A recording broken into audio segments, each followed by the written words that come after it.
Kapag tayo ay laging exposed sa mga gadgets tulad ng gamit nyo ngayon, exposed rin tayo sa blue light. Marami na siguro kayong naririnig tungkol dito. Usually galing yan sa araw pero pwede rin galing sa mga screens at LED lights. Pero ang tanong, ano nga ba ang ginagawa ng blue light sa ating mga mata? Sa ngayon, ilang mga pag-aaral ang nagsasabi na sa mga hayop daw, maaaring makadamage kahit papaano sa retina ng mata.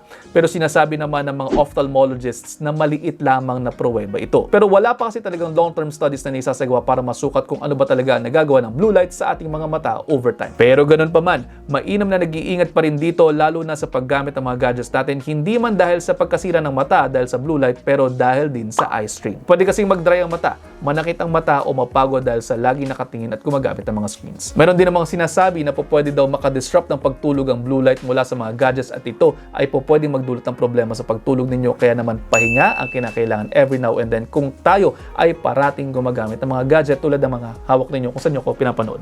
At ayun, nakaisang minuto na yata ako. I hope you're all 1 minute wiser. Pakipasuan kung may natutunan. See you next episode. Ingat.